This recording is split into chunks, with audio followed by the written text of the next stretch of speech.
오늘 매일 그대와 3부 초대석은 르투노 유니버시티 심리학과 이종천 교수의 상담 이야기 시간입니다. 이 자리에 이종천 교수님 나오셨어요. 안녕하세요, 교수님. 네, 반갑습니다. 네, 잘 지내셨죠? 네, 잘 지냈습니다. 추석 지났는데 어떻게 보내셨어요? 특별히 추석을 네, 지키시나요? 미국에 살다 보니까 그냥 추석 기분이 별로 안 드는 것 같아요. 그렇죠. 예, 네. 특별히 이렇게 한국처럼 막 이렇게 쉬면은 네. 추석이란 기분이 들 텐데 뭐 계속 일하고 아이들 학교 가고 학교 일하시고 이러니까 네. 전혀 추석 같은 느낌이 별로 안 드는 것 같아요. 미국에서는. 그렇습니다. 네. 저도 계속 그렇게 지내다가 네. 방송을 하니까 그나마 조금은 추석 기분이 나더라고요. 추석 얘기를 막 네, 많이 하시니까, 해주시고 네. 그러니까요. 네, 그렇게 추석 지나고 오히려 여기는 이제 월요일이 네. 헐리데이잖아요. 네, 컬럼버스 데이라고. 그렇죠. 근데 그게 저도 깜빡 잊고 있었네요. 그러세요? 지금.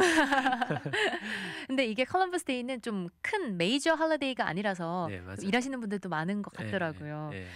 네, 이렇게 주말 오늘 금요일 날 또 이 자리에 나와 주셨는데요. 오늘은 저희 어떤 주제로 이야기 한번 나눠볼까요? 네, 오늘은 저희가 이제 죄책감과 수치심에 대해서 좀 얘기를 좀 나눠보려고 그래요. 죄책감, 수치심. 네, 네.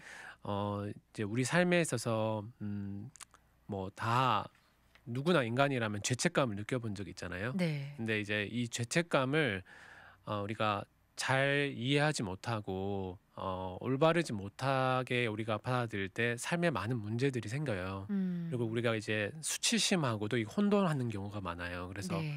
이 오늘 이제 죄책감과 수치심을 좀 구분해서 좀 이해를 하시면 살아가는데 가족과의 관계에서 또 자기 자신을 이해하는 데 있어서 네. 훨씬 더 좀 도움이 될 것 같아서 오늘은 죄책감과 수치심에 대해서 좀 얘기를 나눠보려고 합니다. 네, 죄책감과 수치심. 저희가 많이 듣는 단어긴 하지만 네. 정말 저도 설명하라 그러면 네. 딱 이렇게 정의 내린다고 해야 되나요? 또 구분을 하기가 좀 어려운 것 같긴 해요, 네. 진짜로.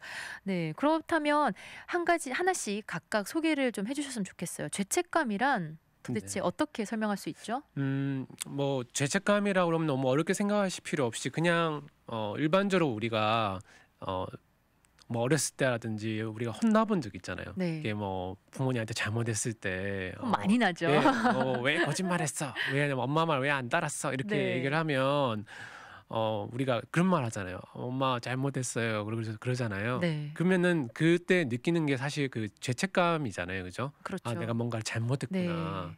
그래서 굉장히 이제 그야말로 내가 뭔가 잘못했고 실수했기 때문에 난 좀 이렇게 안 좋은 느낌이 딱 들잖아요. 사실 그게 네. 이제 죄책감인데 근데 이제 이걸 수치심하고 같이 설명을 하면 좀 이해하시기가 쉬울 것 같아요. 네. 그러니까 우리가 죄책감이라고 하는 거는 수치심하고 결정적인 차이가 뭐냐면 죄책감이라고 하는 거는 내가 어떤 행동을 했을 때 그 행동에 잘못되어진 행동을 했을 때 그 잘못되어진 행동 때문에 내가 드는 느낌이거든요. 네. 근데 수치심은 차이가 뭐냐면 그 사람 자체가 잘못되었다라고 보는 거예요. 그러니까 예를 들면 이런 거예요.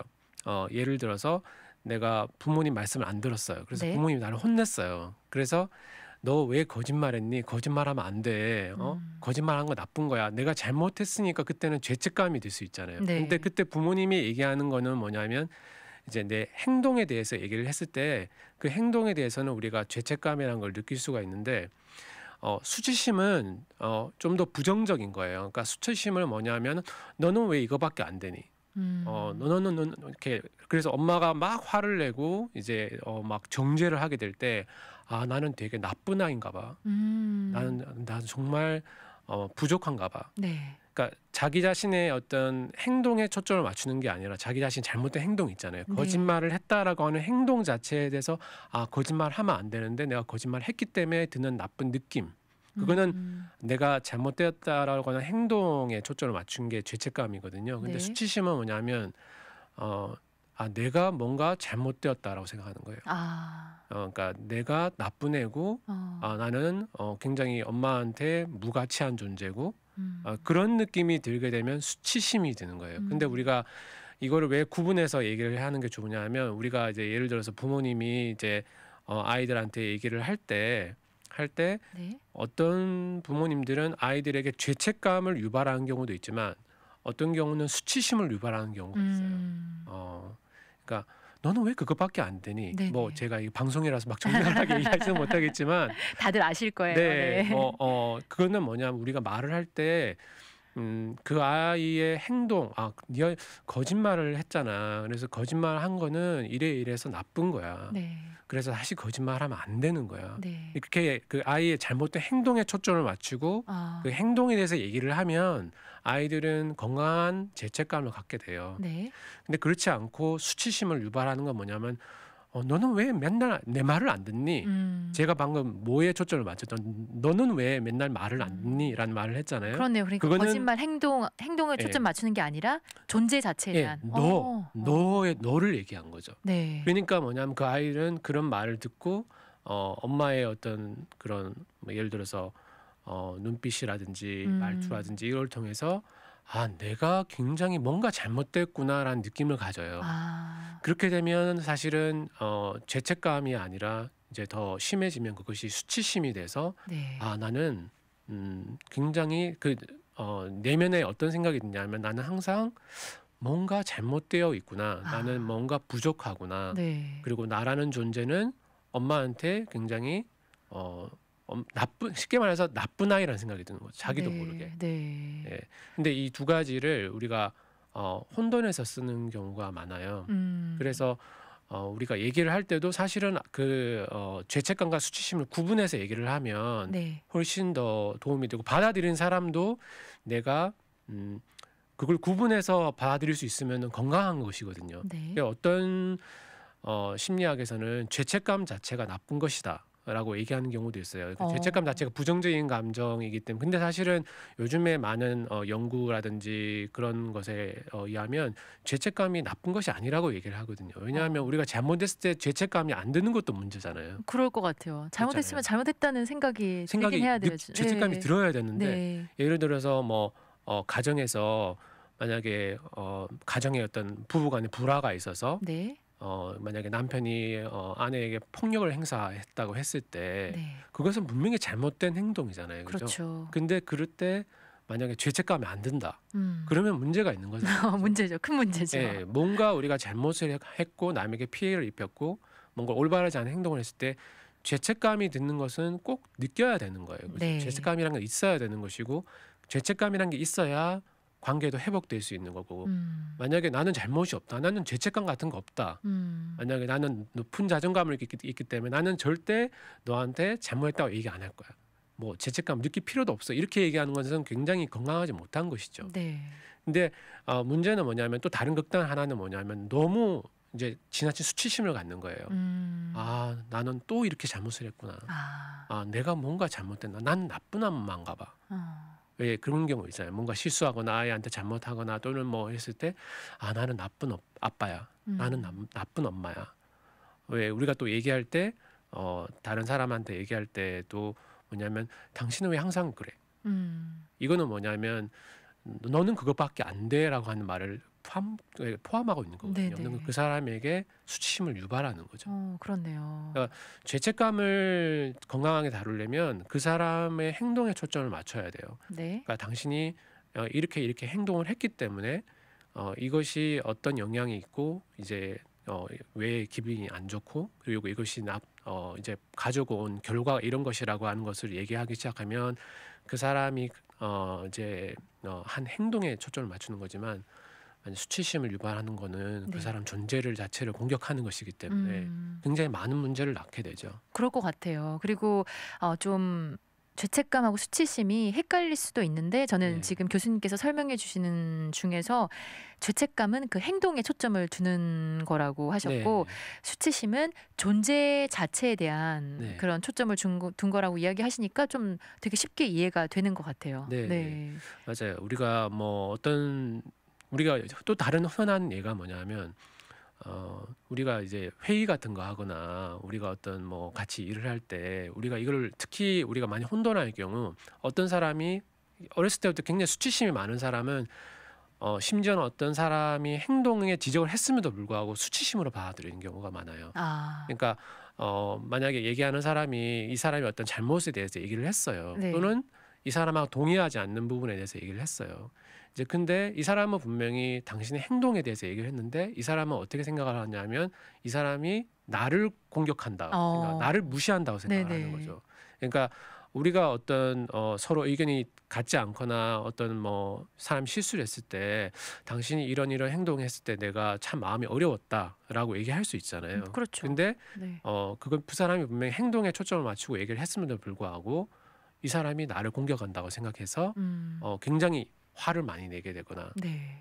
그렇게 된 경우가 많아요. 우리가 회의할 때 특히 이제 한국 분들하고 회의를 할 때 그런 것들이 많은데 네. 어떤 사람이 의견을 내서 반대를 했을 때 그 네. 사람은 이 사람 자체를 거절하는 게 아니라 네. 그 사람이 가지고 있는 의견을 네. 생각과 의견을 반대하는 건데 이 사람은 그것을 자기를 공격했다고 생각하고 자기 자체의 인격을 무시했고 자기의 권위를 인정해주지 않았다고 생각하게 됐을 때 네. 훨씬 더 분노가 많아지고 훨씬 더 이렇게 잘못된 반응을 하기가 쉽죠. 그런 느낌이 수치심인 거죠. 그렇죠. 네. 자기 자신에게 수치심이 많은 경우, 그러니까 수치심의 메시지를 많이 듣고 자란 사람들은 조금만 누가 반대를 해도 무시를 해도 더 이렇게 왜냐하면 내가 수치심이 많은 사람일수록 자기 자신을 방어하려고 하는 경향이 더 커요. 네. 왜냐하면 건강한 죄책감을 가지고 있는 사람은 누군가 이렇게 지적을 했을 때 네. 이런 부분 잘못되었다라고 지적을 했을 때 그래 왜냐하면 내가 자체가 굉장히 건강하다는 느낌을 갖고 있으니까 내 자신이 수치심이 없고 수치심이 좀 덜하고 이제 건강한 자아가 있을 때는 맞아 내가 이런 행동해서 한 것에 대해서는 내가 인정할 수 있죠. 네. 왜냐하면 건강한 자아가 이미 있기 때문에 그러니까요. 그럴 수 있는 용기가 있어요. 네. 근데 내 자신이 뭔가 잘못되었다라고 생각하는 사람 생각이 많으면 누군가가 어떤 얘기를 했을 때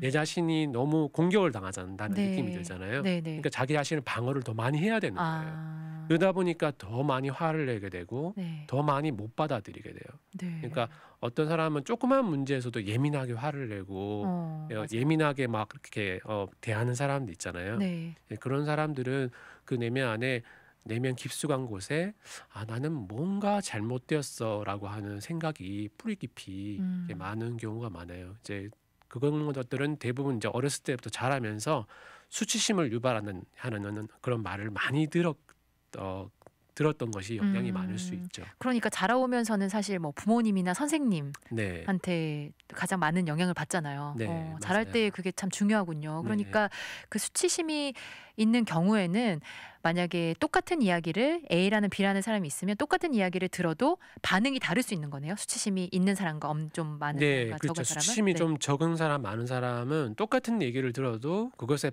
대해서 반응하는 게 네. 틀린 거죠. 그러니까 이 사람이 얘기하는 게 내 자체의 문제가 아니라 심지어는 어떤 사람은 나에 대해서 얘기를 했다 할지라도 이 사람이 그걸 걸러 들을 수 있는 능력이 생겨요. 그러니까 나는 자체는 이 사람이 나를 공격해도 그러니까 물론 기분은 굉장히 나쁘지만 이제 그것을 잘 다룰 수 있는 거. 나는 이미 건강한 자아감이 이미 있기 때문에 네. 그것에 대해서 내가 잘못한 행동은 뭐였지? 그 행동에만 초점을 맞추는 거예요. 그래서 네. 이 행동에 대해서는 내가 다룰 수가 있지만 이제 수치심에 대해서는 잘 받아들이지 않을 수 있는 거죠. 이 사람이 그렇게 얘기를 해도 나는 네. 괜찮은 사람이라고 하는 안정감이 이미 있기 때문에 네. 이런 사람은 그런 말을 좀 더 상대적으로 좀 더 쉽게 좀 더 극복할 수가 있겠죠. 그렇죠. 너무 깊게 받아들이지 않고 네. 그 행동만 보고 네. 자기 자신의 존재에 대해서는 너무 그렇게 질문을 네. 하거나 힘들지 않을 것 같네요. 네, 저희 이렇게 죄책감 그리고 수치심에 어떤 건지 어떤 차이가 있는지 이야기만 나눠봤는데 시간이 훌쩍 흘렀습니다. 노래 듣고 와서요. 저희 계속해서 이야기 나눠볼게요. 오늘 매일 그대와 3부 초대석은 르트노 유니버시티 심리학과 이종천 교수님과 함께 하는 상담 이야기 시간으로 꾸며보고 있어요. 오늘의 주제가 죄책감 그리고 수치심에 관해서 저희가 이야기 나누고 있는데요. 이 노래 듣기 전에 저희가 죄책감과 수치심이 어떤 건지 또 어떤 차이가 있는지 교수님께서 잘 설명해 주셨습니다. 그렇다면 이 죄책감은 또 사실 가지지 말아야 되는 감정은 아니라고 하셨잖아요. 그렇죠? 네, 또 자연스러운 감정이니까. 그런데 우리가 뭐 살면서 항상 한 번씩 생기게 되는 그런 감정들인데 그러면 이것을 뭐 피할 수는 없으니까 죄책감이나 수치심이 생겼을 때 저희가 이걸 잘 다뤄야 될 것 같아요. 네, 맞아요. 예.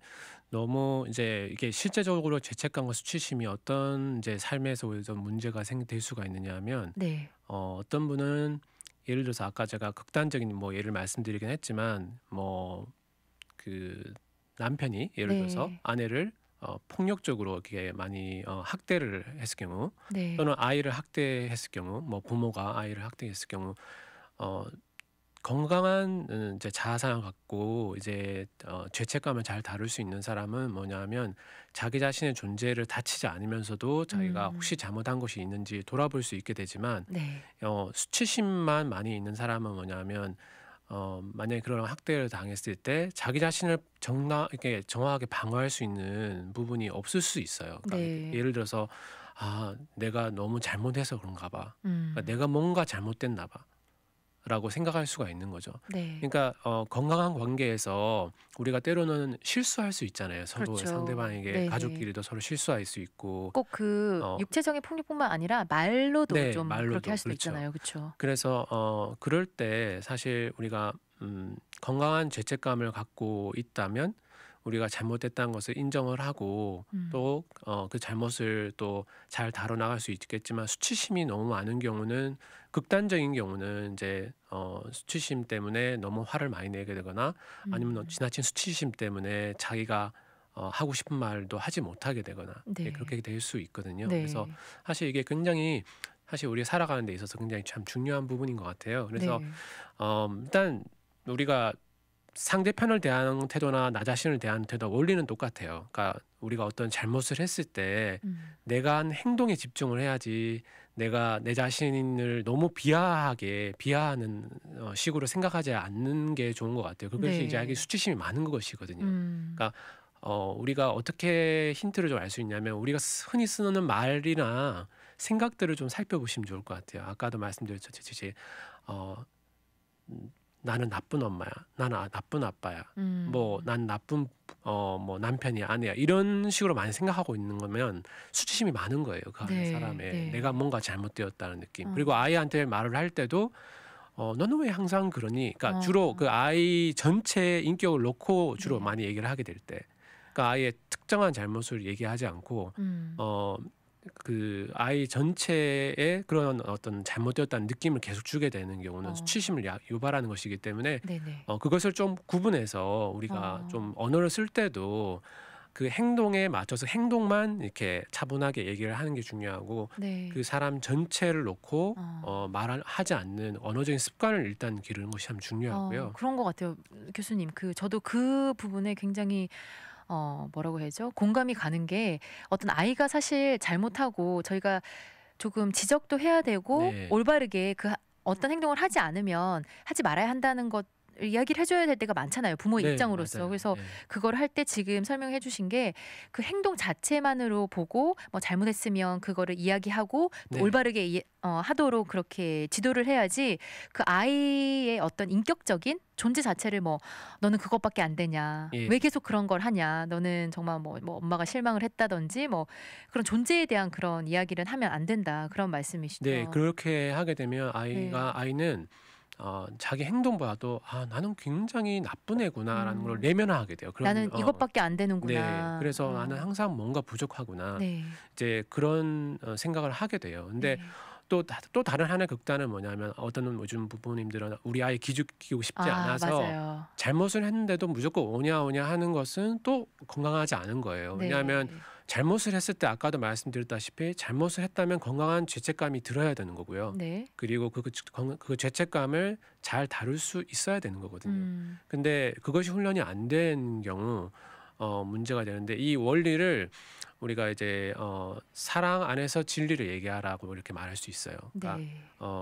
사랑 안에서라고 하는 건 수치심을 보호하는 거죠. 수치심 아. 느끼지 않게. 아. 근데 진리를 얘기하는 거는 죄책감에 대해서 직면하는 거예요. 네. 그러니까 이 두 가지 같이 있어야 돼요. 사랑 음. 안에서 진리를 얘기한다라는 네. 표현을 우리가 쓰거든요.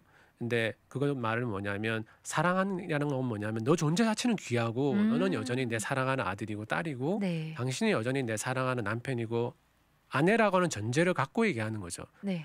그런 태도와 그리고 갖고 얘기하는 거지만 그럼에도 불구하고 진리를 얘기하는 거예요. 음.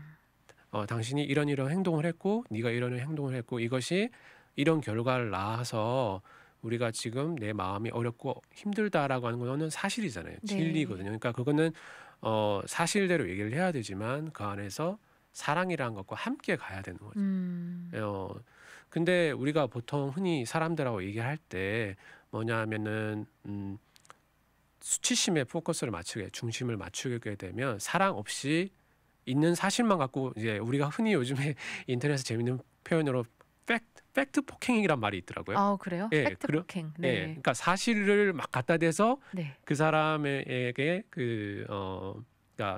그러니까 직면하지 않고 그러니까 피하지 않고 네. 모든 사실을 그대로 있는 그대로 다 얘기를 해버리는 거죠. 어. 근데 그것은 굉장히 사람에게 수치심을 유발하게 돼요. 아, 어. 내가 굉장히 잘못된 거구나. 그렇게 얘기를 하게 되고, 그래서 그 사람 자체에 대해서 우리가 사랑으로 진리를 얘기한다는 그런 원리 원칙을 갖고 좀 얘기를 하시면 좋을 것 같고, 받아들이는 사람도 내가 한 행동에 대해서는 내가 잘못된 것은 맞지만 내 존재 자체가 네. 잘못된 것은 아니다라고 하는 것을 이렇게 분리해내는 작업이 중요한데 음. 이게 잘 되려면 사실 그 죄책감을 잘 다루려면은 사실은 그 뭐죠? 그 용서라고 하는 것이 바탕이 경험이 많아야 돼요. 그러니까 음.